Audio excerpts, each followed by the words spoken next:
Welcome back to the Cossy Arsenal channel. My name is Cossy. Welcome back to a brand new video. Jorell Hato to Arsenal is now advanced as the player's agent has been in London this week to discuss and finalize a move for the player to London. We're going to be talking about that story. Arsenal as well are about to receive 20 million euros for the services of Alexander Zinchenko from AC Milan. Talks ongoing between AC Milan and Arsenal, as well as AC Milan and Alexander Zinchenko to agree personal terms. Arsenal continue in negotiations with Brentford after they've sent in a bid of 11 million euros to Brentford for Christian Nogard. Talks ongoing, Brentford want more, but Arsenal are very much positive a deal can be done. And of course, a couple of other targets are also being looked at for Thomas Partey's position, as Arsenal want to bring in a replacement as quickly as possible. Lucien Agume at Sevilla is a name that has been mentioned again and again by the Ghana bloke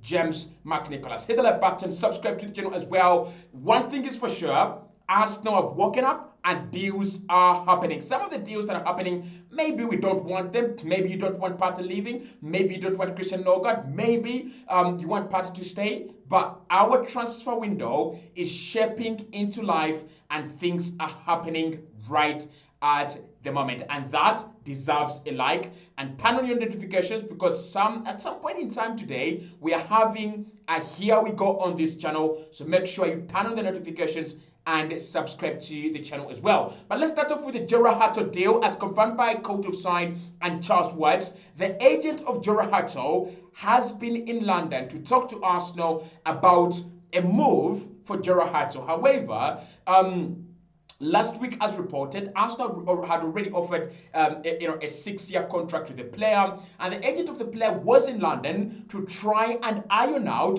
all the differences between the two parties in personal terms. And I can tell you, a deal is advanced. Arsenal to sign Jorell Hato.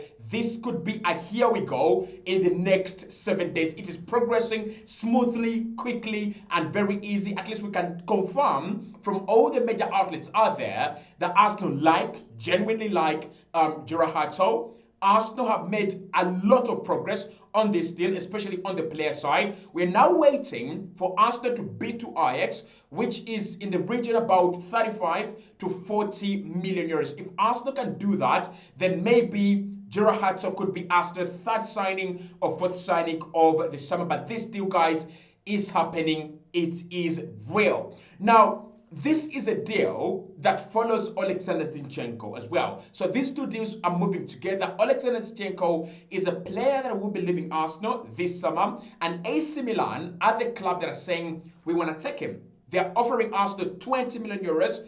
What a good deal, by the way. 20 million euros. And now talks are ongoing between Arsenal and AC Milan, and Arsenal and Alexander Zinchenko to take the player. At the moment, Milan are saying we want to sign him, but the problem is with the wages. We want to sign Alexander Zinchenko, but at the moment he's earning a lot of money for us to pay. If there is in any way, shape, or form that he can reduce his wages, Alexander Zinchenko is gonna move to AC Milan, and Arsenal are going to get a very good 20 million euros. Now, to explain to you how this window could actually turn out, Arsenal could get 20 million euros for Alexander Zinchenko and spend 15 million euros to bring in Christian Nogard and Kepa Arrizabalaga. Just understand that, right? So Arsenal are really moving smartly, and for me, I think Zinchenko's time at Arsenal is past. Honestly, when he came in the summer of 2022, he was one of the ambitious players, one of the players that had actually come in and changed the way Arsenal fans look at football, the way we look at trophies, the way we look at this Arsenal team. And I'll forever be grateful to Alexander Zinchenko. He's an older mind on younger shoulders. You cannot believe that this guy is not 30. And he came into this Arsenal team and told them, we've got to go and win the Premier League. We've got to go and try. And ever since the 22-23 season, Arsenal have never looked back. We have finished second in the 23 season, 24 season, and the 25 season. Arsenal have been finishing second ever since then. But what's happened with Alexander Zinchenko is this Arsenal project is progressing at a very quick rate, and it is rapidly growing. Just to show you an example of that, look at Ricardo Calafiori. I'm telling you this. If Arsenal sign Jorell Hato, Ricardo Calafiori could find himself as one of the players that don't have anywhere to play in this Arsenal team. And I'm not saying this because I'm disappointed in him or that, but this Arsenal project can quickly leave players behind. So if Arsenal bring in Jorell Hato as left back, you have Miles Lewis-Kelly, who has just signed a new deal and has had a very fantastic campaign. You have Gabriel and Saliba, who don't go anywhere, and you have the reliable Timber and White. Where does Ricardo Calafiori really play? Arsenal could have spent 47 million euros on a left back stroke centre back, and he doesn't play simply because by the time he came in, the project was okay and ripe for him. He didn't take his chance, and then Jorell Hato comes in, and boom, Ricardo Calafiori is no longer an Arsenal favourite, and he could leave Arsenal in the next summer or the summer after that. I'm not saying it's gonna happen. I'm saying this Arsenal project is leaving players behind. Emil Smith-Rowe, Fabio Vieira, Ricardo Calafiori, Takehiro Tomiyasu, Gabriel Jesus. There's so many players that we can talk about whose importance at the club was really elevated, and now they're just either bench players or players that don't affect the team, whether they're injured or not. Now, Jorell Hato obviously is a necessity of a signing. After losing Kieran Tierney, and now Arsenal, are losing Alexander Zinchenko. Yes, the money is good. 20 million euros for me is good. I thought Arsenal were going to get like 15 million euros from the sale of Zinchenko. So if you're getting 20 million euros from the sale of Zinchenko, that's very good money. But you're losing two left backs, and Takehiro Tomiyasu, one of the players that would give you that kind of guarantee, isn't there. Now, of course, Arsenal would need not to sign a left back if Ricardo Calafiori was reliable in terms of injuries. But this tells you, and this shows you something. Mikel Arteta has realized Calafiori is a good player, but he is a defensive liability. That's number one, especially when he's left in space. He's a liability. And number two, he's not a left back. At left back, he really doesn't do it very well, right? So Jorell Hato comes in as a left back who can also double as a centre back. Mikel, of course, realized that if Arsenal lose Gabriel Magalhaes, we have a few options we can fumble with. Maybe Kibio, maybe Calafiori, but you don't have that one player that you can trust. The way we can trust Timber to cover for Saliba, the way we can trust Ben White to cover for Timber or to cover for William Saliba. And I think that's what Mikel has realized. He wants to build a left defensive side that is equally strong as the right-hand side of that defense. Because on the right, you have Saliba, you have Timber, you have White, and you have Takehiro Tomiyasu. Those are, like, if Takehiro Tomiyasu played, I'm okay. If Timber played, it's okay. If White played, it's okay. If Saliba is played, absolutely guaranteed. On the left-hand side, that's what Mikel wants to create. He wants to have Lewis-Kelly there, and then have Gabriel Magalhaes, and then have Calafiori, and then have Jorell Hato. Players that he can trust that whoever plays on the left-hand side, we're going to get good results and similar results to the other players. So a move for Jorell Hato is progressing. The agent of the player has been in London to iron out a few differences in personal terms. Arsenal have offered them a 6-year deal. That is a very good deal.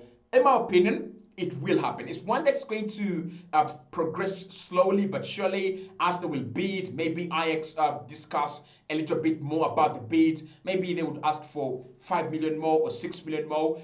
For me, Hato is a talent. He's a superb talent. If Arsenal are paying 50 million euros, he's worth it. Like, we were paying 50 million pounds for Dean Huijsen, who had a very good campaign at Bournemouth. So, Jorell Hato for less than 50 million euros, that is a fantastic deal. Go and do it. Now, Arsenal continue in talks with Brentford for the signature of their captain, Christian Nogan. Arsenal today have bid 11 million euros for the player. Brentford have not outrightly rejected, but they want more from the player. And this is according to Fabrizio Romano. Brentford want more. They still want a little bit of a raise from Arsenal. They're saying he's our captain. Yes, we know that he's open to joining. We know that it would be a dream move for Christian Norgard, but we want more money. And Arsenal are open to improving their bid. Obviously, if you're bidding 11 million for Christian Norgard, you should be able to increase that bid to 13, 14 million.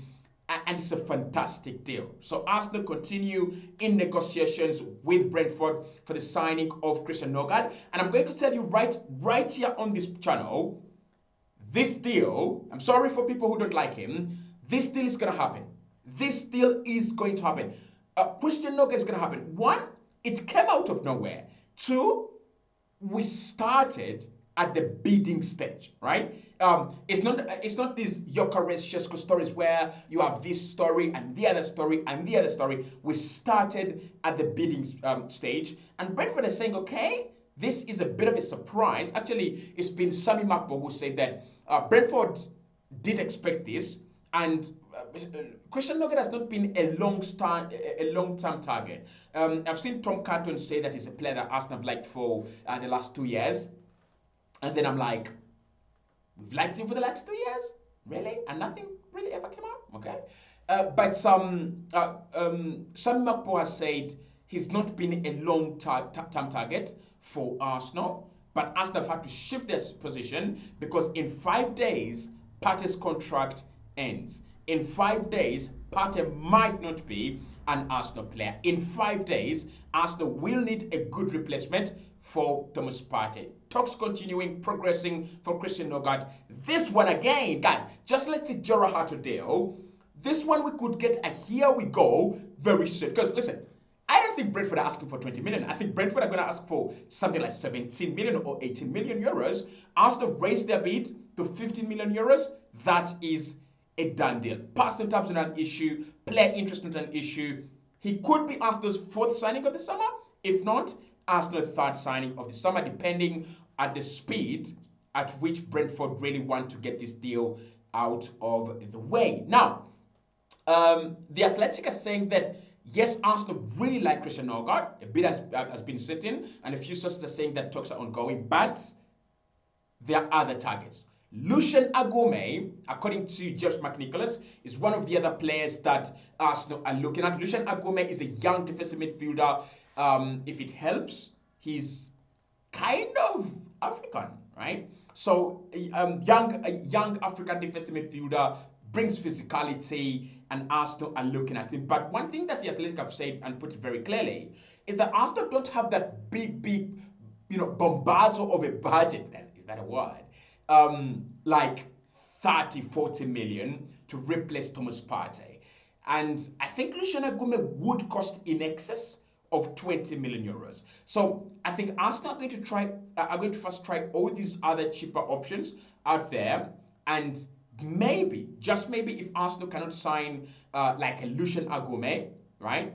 If we can't get a cheaper deal, then I can see the likes of Lucien Agome. But I think it would be expensive. I don't think Mikel Arteta and Andre Barca are really looking to replace Partey with someone above 25 million.